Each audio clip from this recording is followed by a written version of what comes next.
আমাদের চিরায়ত এই শ্মশানের নিয়ম, এটা আমাদের আদি পুরো ১৭ বছরের একটি ঐতিহ্য।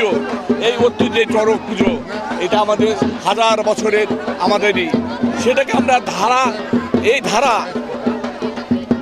বেগবান করার জন্য প্রতি বছর আমরা এবং আমাদের উত্তরসূরিরা যারা পূর্বপুরুষরা ছিল তারা যেভাবে করেছে ঠিক অনুরূপভাবে আমরা করে আসছি।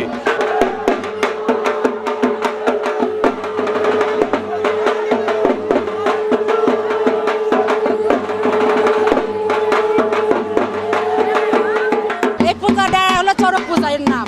এই পূজাটার মাহাত্ম্য যার যা মনের আশা পূর্ণ হয় প্রত্যেক বছরে দুধ তেল সবাই ঢালতে পারবে, মানে যার যা মনের আশা সেটা পূর্ণ হয়। প্রত্যেক বছর চৈত্র মাসের শেষে সংক্রান্তির দিন এটা আমরা পালন করি। এটা আমাদের খুব ভালো লাগে। আমরা প্রত্যেক বছর এটা আশা করে থাকি বছর শেষে চৈত্র সংক্রান্তি আসবে, তারপরে পয়লা বৈশাখ আসবে। আমাদের ভালো লাগবে প্রতি বছর যেন আমরা এইভাবে দিনটা পালন করতে পারি।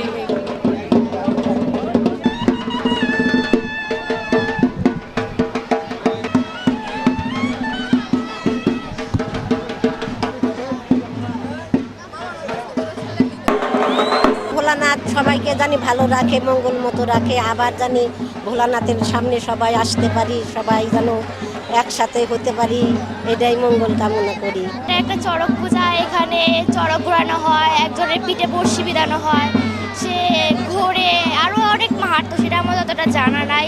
তো এখানে সবাই আসে, ঘুরি, আনন্দ করি।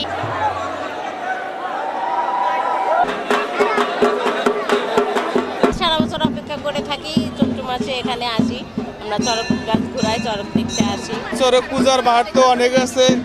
এটা ওই পিঠের সাথে বর্ষি বাঁধায় ঘুরানো হয় এবং প্রতি চৈত্র সংক্রান্তিতে পূজা করা হয় এটা।